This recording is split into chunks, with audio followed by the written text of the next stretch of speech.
Good morning student and this is our new video. हम इस particular lecture में बात करेंगे एक्सट्रिंसिक सेमीकंडक्टर की। आपको याद होगा हमने अपने प्रीवियस वीडियो में बात की थी इंट्रिंसिक सेमीकंडक्टर की। आपको ये कहा था कि जो सेमीकंडक्टर्स होते हैं वो दो तरह के होते हैं, one are called intrinsic semiconductor, the other are said to be the extrinsic semiconductor. Now the question is what is an extrinsic semiconductor. Extrinsic semiconductor को आप एक इम्प्योर सेमीकंडक्टर भी बोल सकते हो। जब हम लोग बात करते हैं इम्प्योर सेमीकंडक्टर, देखो इम्प्योर सेमीकंडक्टर बनता कैसे बेटा, एक्सट्रिंसिक सेमीकंडक्टर या इम्प्योर सेमीकंडक्टर कैसे बनता है। जब आप एक प्योर सेमीकंडक्टर के अंदर कोई इम्प्योरिटी ऐड करते हो, when a certain impurity is added to a pure semiconductor, तो जो रिजल्टेंट आपको एक कॉन्फ़िगरेशन मिलता है, एक चीज़ मिलती है, उसे एक्सट्रिंसिक सेमीकंडक्टर कहते हैं। तो यहाँ पर एक क्वेश्चन है हमारे लिए, सबसे इम्पोर्टेंट क्वेश्चन। मैं बात कर रहा था कि सबसे इम्पोर्टेंट क्वेश्चन इसके अंदर क्या बनता है कि भाई इम्प्योरिटी किसे कहते हैं और हमने किसको इम्प्योरिटी लेना है। तो first question, what is N impurity. देखो प्योर एटम के अलावा अगर आप किसी और एटम को क्रिस्टल स्ट्रक्चर में जगह देते हो तो वो जो अदर एटम्स हैं they are termed as impurity. इस इम्प्योरिटी एटम को डोपेंट कहा जाता है। The impurity atom is said to be dopant, और इम्प्योरिटी को ऐड करने के प्रोसेस को डोपिंग कहा जाता है। The process of adding the impurity is said to be doping. अब क्वेश्चन ये है कि क्या हम जिसे चाहे इम्प्योरिटी मान सकते हैं, जिसे चाहे डोपेंट मान सकते हैं, तो आंसर है नो। क्वेश्चन ये है कि भाई डोपेंट मानते वक्त हमें कुछ बातों पर ध्यान देना होगा। भाई कुछ बातों पर ध्यान देना, सबसे इंपॉर्टेंट पॉइंट है कि जो डोपेंट एटम है that should be so selected कि does not distort the crystal structure. It does not distort the crystal structure. ये क्रिस्टल स्ट्रक्चर को किसी भी तरह का कोई नुकसान ना पहुंचाए, ये उसके अंदर किसी भी तरह का कोई डिफेक्ट प्रोड्यूस ना करे। फिर क्वेश्चन ये बनता है कि भाई ऐसा कौन सा इम्प्योरिटी हो सकता है कि जो क्रिस्टल स्ट्रक्चर को नुकसान ना पहुंचाए। तो बेटा आंसर बहुत सिमिलर सा है कि भाई साइज जो इम्प्योरिटी एटम का है वो लगभग उतना ही होना चाहिए जितना प्योर सेमीकंडक्टर का हो सकता है। तो प्योर कंडक्टर, अगर आप प्योर सेमीकंडक्टर के बारे में करें तो ये टेट्रावेलेंट एटम है बेटा, और टेट्रावेलेंट एटम के जितना साइज या तो किसी ट्राईवेलेंट एटम का होगा या फिर किसी पेंटावेलेंट एटम का होगा। ट्राईवेलेंट का होगा या पेंटावेलेंट एटम का होगा। अगर आप ट्राईवेलेंट इम्प्योरिटी ऐड करते हो या पेंटावेलेंट इम्प्योरिटी ऐड करते हो तो हम एक एक्सट्रिंसिक सेमीकंडक्टर बना सकते हैं। अब नेक्स्ट क्वेश्चन हमारा इसमें यह बनता है कि हमें इम्प्योरिटी ऐड कितनी करनी है, what should be the amount of the impurity added. तो आंसर है बेटा one impure atom, one atom impurity का, वन एटम आपने एक इम्प्योरिटी का सेलेक्ट करना है इस तरीके से कि लगभग 1 मिलियन एटम के अंदर, 1 मिलियन एटम के अंदर, इन 1 मिलियन एटम में लगभग एक इम्प्योरिटी एटम आपने ऐड करना है। इतनी कंसंट्रेशन आपने इम्प्योरिटी की ऐड करनी है। अब नेक्स्ट यहाँ पे क्वेश्चन बनता है कि हम इम्प्योरिटी ऐड क्यों करते हैं। तो आंसर है बेटा to increase the conductivity. To increase the conductivity. Impurity add करने का मेन रीजन है कंडक्टिविटी को इंक्रीज करना। तो एक्सट्रिंसिक सेमीकंडक्टर जो है वो अब आपका डिपेंड करता है दो बातों पर। एक, आपने कौन सी इम्प्योरिटी ऐड की है और कितनी इम्प्योरिटी ऐड की है। कितनी इम्प्योरिटी ऐड की है, कंडक्टिविटी बढ़ाने के काम आ जाएगा। कौन सी इम्प्योरिटी ऐड की है तो वो आपको टाइप ऑफ एक्सट्रिंसिक सेमीकंडक्टर के अंदर ले जाएगा। तो अगर आप प्योर सेमीकंडक्टर में ट्राईवेलेंट इम्प्योरिटी ऐड करते हैं तो आपको एक टाइप का सेमीकंडक्टर मिलेगा, पेंटावेलेंट ऐड करते हैं तो आपको दूसरे टाइप का सेमीकंडक्टर मिलेगा। तो इसका मतलब ये हुआ कि जो सेमीकंडक्टर्स हैं आपके एक्सट्रिंसिक सेमीकंडक्टर, वो एक नहीं बल्कि दो टाइप के होंगे, एक जिसमें ट्राईवेलेंट इम्प्योरिटी ऐड होगी और दूसरा जिसमें पेंटावेलेंट इम्प्योरिटी ऐड होगी। सो बेटा एक्सट्रिंसिक सेमीकंडक्टर हमारे दो तरह के हो जाएंगे, एक होता है एन टाइप सेमीकंडक्टर, दूसरा पी टाइप सेमीकंडक्टर। देखो इम्प्योरिटी दो तरह की है, एक पेंटावेलेंट और एक ट्राइवेलेंट। पेंटावेलेंट का मतलब है जिनके आउटर मोस्ट सेल में 5 इलेक्ट्रॉन होते हैं, और ट्राइवेलेंट का मतलब जिनके आउटर मोस्ट सेल में 3 इलेक्ट्रॉन्स होते हैं। अब देखो जब आप प्योर सेमीकंडक्टर के अंदर, प्योर सेमीकंडक्टर में एक पेंटावेलेंट इम्प्योरिटी ऐड करते हो, when you are adding a pentavalent impurity atom to a pure semiconductor, तो आपको जो सेमीकंडक्टर मिलता है that is named as N type semiconductor. अगर आप इसी प्योर सेमीकंडक्टर के अंदर एक ट्राईवेलेंट इम्प्योरिटी ऐड करते हो, you are adding a trivalent impurity बेटा, ट्राईवेलेंट। मैं अभी आपको एग्जांपल भी बताता हूं। तो ट्राईवेलेंट इम्प्योरिटी अगर आप ऐड करोगे तो आपको मिलेगा पी टाइप सेमीकंडक्टर। अगर मैं आपको पेंटावेलेंट इम्प्योरिटी आइटम के एग्जांपल बताऊं, जैसे फास्फोरस, एंटीमनी एंड आर्सेनिक, ये सब इसके एग्जाम्पल हो सकते हैं बेटा। फास्फोरस, आर्सेनिक, एंटीमनी अगर आप ऐड करते हो तो आपको एन टाइप सेमीकंडक्टर मिलते हैं। अब ट्राईवेलेंट की बात करो तो बोरॉन, एल्यूमिनियम, गैलियम एटसेट्रा। अगर आप ये इम्प्योरिटी ऐड करते हो तो आपको मिलेगा पी टाइप सेमीकंडक्टर। आप समझिए ध्यान से, ये इनके आउटर मोस्ट सेल में 3 इलेक्ट्रॉन होते हैं, इनके आउटर मोस्ट सेल में 5 इलेक्ट्रॉन्स होते हैं। Now what is happening there, मैं बारी बारी से दोनों चीज़ों के बारे में बात करता हूँ। व्हाट इज हैपनिंग देयर, जब आप एक प्योर सेमीकंडक्टर में पेंटावेलेंट इम्प्योरिटी ऐड करते हो, देखो इसके पास बेटा 5 वैलेंस इलेक्ट्रॉन होते हैं। These impurity are having the 5 valence electrons. तो out of 5, 4 will form the covalent bond with the neighbouring atom. ये बेटा आपका फास्फोरस मैंने ऐड कर दिया, इसके बाद 5 इलेक्ट्रॉन है, तो 5 में से 4 इलेक्ट्रॉन्स तो आपके कोवलेंट बॉन्ड बना देंगे बेटा। इसकी ये रे देखिए, ये 4 इलेक्ट्रॉन तो नेबरिंग एटम के साथ कोवलेंट बॉन्ड बना गए, जबकि 5वां इलेक्ट्रॉन किसी बॉन्ड का हिस्सा नहीं बन पाया। सो इसका मतलब ये भी बिल्कुल नहीं है कि वो बिल्कुल फ्री हो गया है, बल्कि इसको हम कहते हैं it will become loosely bound. Loosely bound means इसको फ्री करना सबसे ज़्यादा आसान होने वाला है, कंडक्शन बैंड में पहुंचाना सबसे ज़्यादा आसान होने वाला है, क्योंकि इस इम्प्योरिटी के ऐड होने से आपको एक एक्स्ट्रा इलेक्ट्रॉन मिल रहा है। तो इसीलिए इस इम्प्योरिटी को डोनर इम्प्योरिटी भी कहते हैं। This impurity is named as donor impurity. तो हम लोग देखो एन टाइप पी टाइप के सेमीकंडक्टर की बात करते हैं तो इनको 2 तरीके से स्टडी करेंगे बेटा। एक, आप इसे क्रिस्टल स्ट्रक्चर से समझेंगे, दूसरा आप इसे बैंड एनर्जी डायग्राम के साथ सोचने वाले हैं। सो इसके एडिशन से आपको एक एक्स्ट्रा इलेक्ट्रॉन मिल रहा है, इसलिए इस इम्प्योरिटी को डोनर इम्प्योरिटी। अब जरा इसके बारे में सोचिए, अब यहाँ क्या होगा। मान लो मैंने aluminium as a impurity atom add कर दिया भाई, एल्यूमिनियम। अब एल्यूमिनियम के साथ प्रॉब्लम ये है कि उसके पास 3 वैलेंस इलेक्ट्रॉन होते हैं, तो वो तीनों अपने नेबरिंग आइटम के साथ कोवलेंट बॉन्ड बना देने वाले। लेकिन अब चौथा बॉन्ड तो आपका विदाउट एनी इलेक्ट्रॉन रह गया, तो ये कुछ ऐसे बिहेव कर रहा है जैसे इसके अंदर एक वैकेंसी क्रिएट हो गई है, but in reality still it is not behave like a hole. Okay, ये एक वैकेंसी है and it has a tendency to take an electron, इसीलिए इस इम्प्योरिटी को एक्सेप्टर इम्प्योरिटी कहते हैं, एक्सेप्टर इम्प्योरिटी। अब ये जो डोनर इम्प्योरिटी है, यानी कि ये जो डोनर इलेक्ट्रॉन है, ये जिस एनर्जी लेवल में रहता है वो डोनर एनर्जी लेवल होता है। That level is named as donor energy level. आप इसे मोटे तौर पर समझो, वो जो फर्मी एनर्जी लेवल आपका प्योर सेमीकंडक्टर में था वो अब named as donor energy level, और इसको हम एक्सेप्टर एनर्जी लेवल बोलते हैं। We can say it acceptor energy level. अगर आप इनको अब बैंड डायग्राम से समझो तो देखो, ये बेटा आपका कंडक्शन बैंड, ये आपका valence band.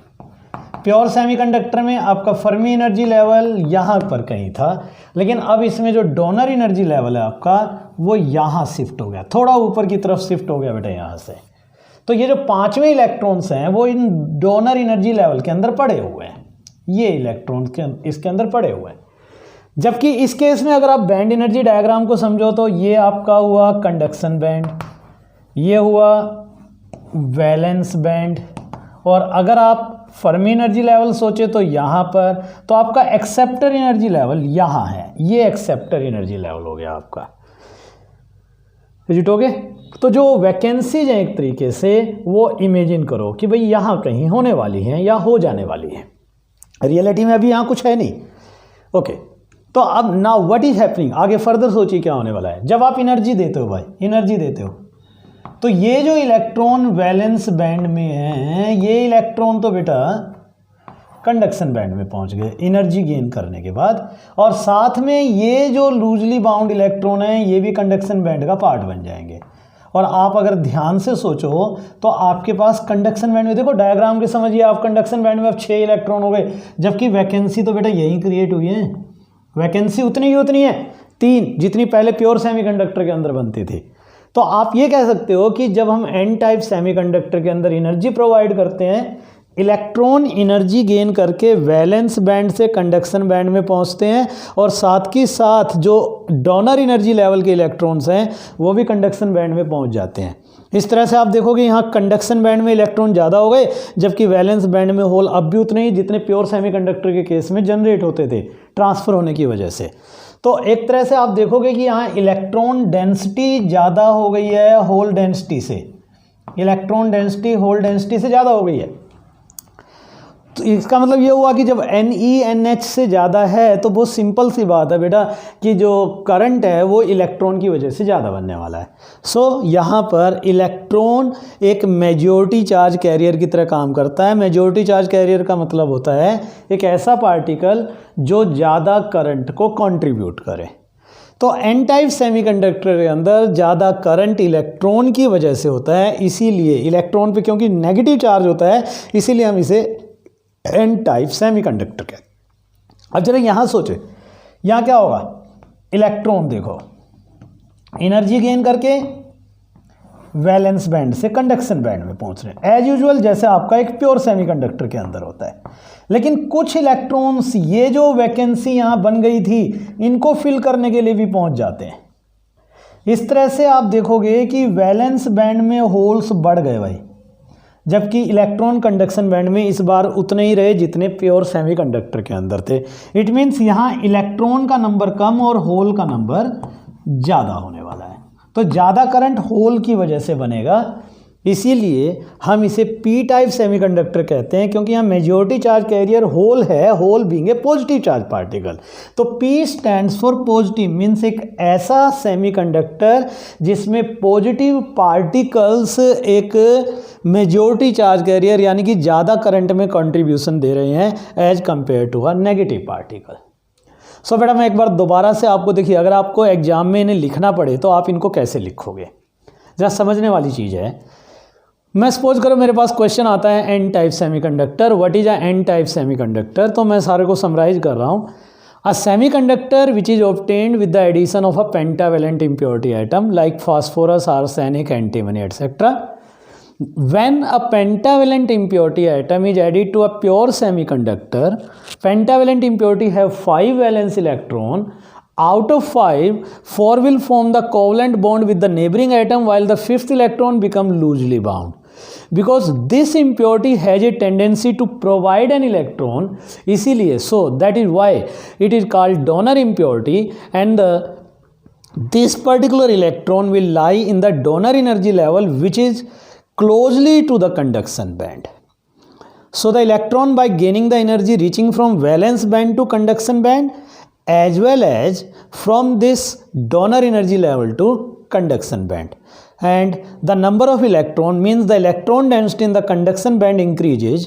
So in case of n type semiconductor, majority charge carrier are electron while minority charge carrier are hole, and that is why it is called n type semiconductor, because here a negative particle is act like a majority charge particle, means a negative particle contribute to the measure of the current.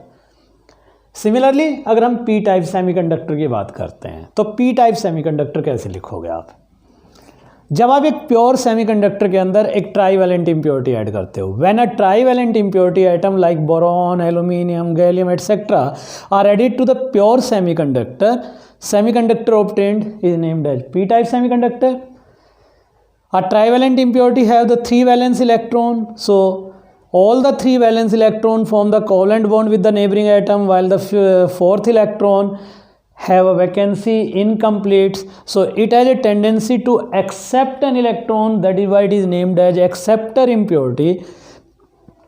And the acceptor energy level now lie close to the valence band, so the electron gaining the energy reaching from valence band to the conduction band, but as well as from valence band to this acceptor energy level and form the covalent bond. Okay, so the number of electron in the conduction band remains same, while the number of holes in the valence band now increases. Means in case of a p-type semiconductor, hole act like a majority charge carrier, and that is why it is named as p-type semiconductor. तो ये है बेटा आपका N type semiconductor and P type semiconductor. So student, now our next question, जो अभी तक हमने पढ़ा है उसी को हम लोग कोशिश कर रहे हैं अब समराइज करने की. तो क्वेश्चन को हम पढ़ते हैं, difference between the two semiconductor, intrinsic and extrinsic semiconductor.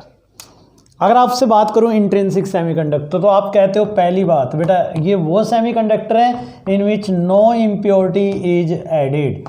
A semiconductor in which no impurity is added is named as intrinsic semiconductor, जबकि here some impurity is added. A semiconductor with certain impurity is named as extrinsic semiconductor. Point number 2, in case of pure semiconductor, आपको पता है, आपको याद होगा बेटा जो Fermi energy level है that will you can say lie exactly in the middle of the two. जबकि in case of extrinsic semiconductor जो डोनर एनर्जी लेवल है या एक्सेप्टर एनर्जी लेवल है वो इधर लाई करते हैं close to the conduction band और close to the valence band. Fermi energy level intrinsic semiconductor के अंदर बिल्कुल बीच में होता है भाई. अगर आप तीसरे पॉइंट के बारे में बात करोगे तो तीसरा पॉइंट ये है कि इंट्रिंसिक सेमीकंडक्टर में इलेक्ट्रॉन डेंसिटी होल डेंसिटी के इक्वल होता है, जबकि एक्सट्रिंसिक सेमीकंडक्टर के अंदर इलेक्ट्रॉन डेंसिटी होल डेंसिटी के इक्वल नहीं होता. और एक और पॉइंट अगर आप देखो तो इनकी जो कंडक्टिविटी होती है बेटा, इंट्रिंसिक सेमीकंडक्टर की कंडक्टिविटी थोड़ी लो रहती है, जबकि इनकी कंडक्टिविटी हाई होती है. They have the high conductivity. तो that is the basic difference between the intrinsic semiconductor and extrinsic semiconductor. So now student, next question is what is the difference between P type semiconductor and N type semiconductor. देखो बहुत सारी बातें आप सबने पढ़ ली हैं इनके बारे में, तो बस मैं आपको बहुत सीमित से दायरे में इनके बारे में बात कर रहा हूँ. तो एन टाइप आप समझते हो कि वो सेमीकंडक्टर जिसमें पेंटावैलेंट इम्प्योरिटी के एडिशन से बनता है, जिसे आप डोनर इम्प्योरिटी कहते हो, जबकि पी टाइप में ट्राईवैलेंट इम्प्योरिटी ऐड करते हैं जिसे हम एक्सेप्टर इम्प्योरिटी कहते हैं. एन टाइप में जो डोनर एनर्जी, वो फर्मी एनर्जी लेवल होता है, वो डोनर एनर्जी लेवल होता है और वो कंडक्शन बैंड के नज़दीक रहता है. While in case of P type semiconductor the acceptor energy level lie close to the valence band.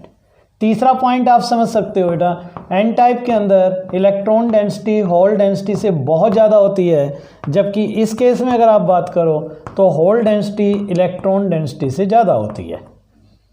और चौथा जो सबसे इम्पोर्टेंट पॉइंट आप लोगों के लिए यहाँ पर हो सकता है वो ये है कंडक्टिविटी. देखो अगर आपसे कहा जाए इन दोनों की कंडक्टिविटी कंपेयर करने के लिए, तो एन टाइप की कंडक्टिविटी स्लाइटली ग्रेटर होती है पी टाइप से कंडक्टिविटी से. इनकी जो कंडक्टिविटी है वो थोड़ी ज़्यादा होती है, कंडक्टिविटी स्लाइटली हाई, ओके, जबकि इनकी कंडक्टिविटी स्लाइटली लो रहती है. पी टाइप सेमीकंडक्टर और एन टाइप सेमीकंडक्टर की जो कंडक्टिविटी है आपस में कंपेयर करने में पता लगता है कि एक की थोड़ी ज़्यादा और एक की थोड़ी कम.